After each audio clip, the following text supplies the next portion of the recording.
Welcome back to N's NotebookLM.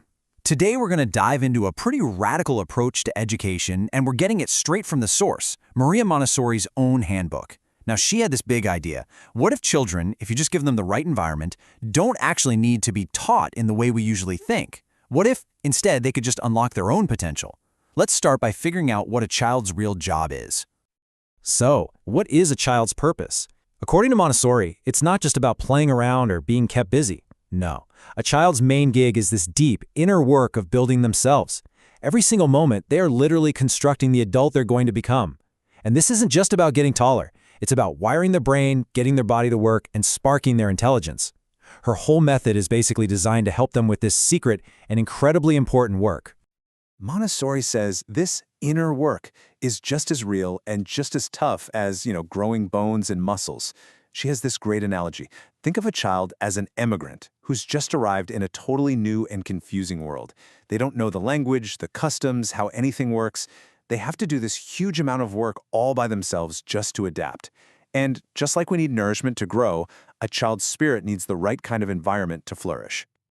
And here's a look at just how massive that task is. They have to build all of these functions from the ground up. First, you've got motor skills. Just learning to balance and walk is a monumental achievement. Then there are the sensory functions, trying to make sense of the constant flood of information coming at them. And finally, language. And not just making sounds, but actually understanding the whole complex system. The Montessori method is all about making this super hard job a little bit easier, using a smart, scientific approach. Okay, so that's the theory. But how does it work in the real world? Well, it all starts with the environment. Montessori didn't create a classroom, she designed a home, a world built perfectly to a child's scale. She called it the children's house. The children's house is basically a miniature world where the kid is the master. Everything is their size and within their reach. From light furniture they can actually move themselves to low cupboards they can open without asking for help. And get this, they use real china plates and real glass tumblers, which teaches them responsibility. They're in charge of their house. They sweep, they dust, they set the tables. And this isn't about chores. It's about giving them real skills and building real independence. And this points to a huge shift in thinking. It's about moving away from pretend play and into real purposeful action. So instead of a toy kitchen, the child works in a real one. Instead of dressing up dolls, they learn to dress themselves. Montessori's whole idea was to give the child everything in reality, making them an active player in their own life. That's how you build genuine confidence and real skills. Now, the environment is just step one. The real core of the method is something Montessori called sensory education. And for that, she used specific tools, her famous learning materials, that are designed to isolate and train each of the senses individually. So, one of the very first materials a child might work with are these solid cylinders. The exercise is pretty straightforward. You take the cylinders out of the block, mix them up, and then put them back into the correct holes. It looks simple, but it's actually a really powerful tool for teaching the eye to see tiny differences in size and shape.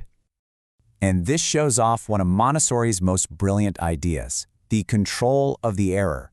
What that means is the material itself gives the child feedback. A cylinder that's too big just won't fit. One that's too small will be loose and they'll realize another one is left over. The teacher doesn't have to say, nope, that's wrong.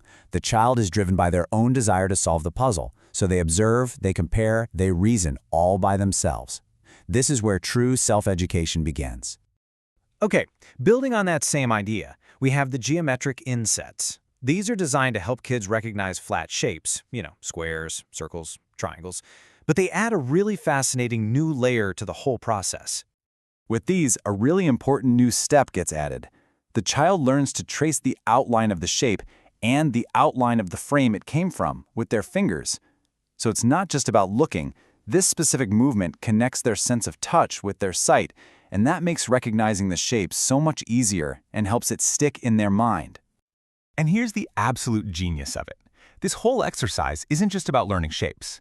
Every single time that child's little hand traces those forms, it's building the muscle memory and the fine motor control that they will need for the physical act of writing. It's an indirect preparation, but it is incredibly effective.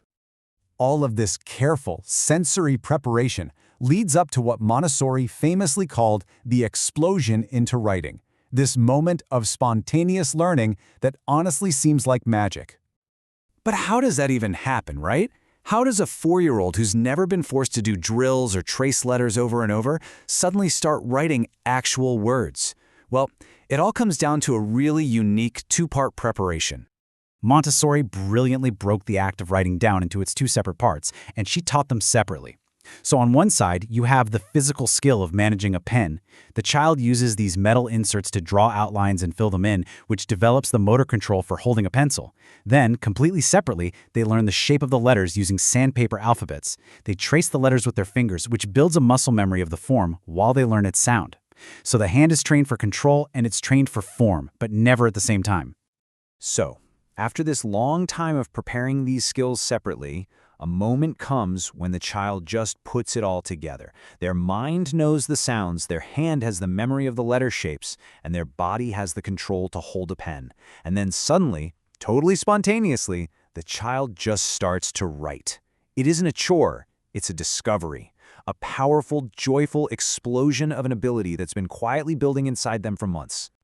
So what's the ultimate result of all this? It's not just about academics, it's about developing the whole child. And this leads us to the secret behind Montessori's famous discipline. A really interesting tool here is the lesson of silence. It sounds simple. The children are taught how to become perfectly still and make no sound. But the effect is incredible.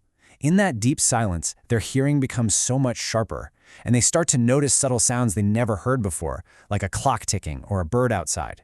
It creates this deep sense of calm and focus. And because you can't have total silence unless everyone cooperates, it becomes this powerful lesson in social grace and self-control. See, at the end of the day, discipline in a Montessori environment isn't something that's forced from the outside. The big secret is that when children are given freedom in an environment that's built to meet their needs, all of these amazing qualities just emerge naturally. They actually develop a love for work. They find a discipline that comes from within. They cooperate. They help each other. Being good isn't something you have to force on them. It's the natural state of a child whose needs are being met. And that brings us to the role of the adult in all of this, which Montessori sums up perfectly. The teacher isn't a lecturer, they're more of a guide. Her motto was, wait while observing. Think about that. The job is to prepare the environment, show the child how something works, and then step back. You don't interfere with their process of discovery. It's such a profound shift in perspective, and it makes you wonder, right? What else could our kids unlock if we focus less on teaching and more on just creating the best conditions for them to learn on their own? If this topic has captured your interest and you'd like to dive deeper, the book is called Dr. Montessori's Own Handbook by Maria Montessori.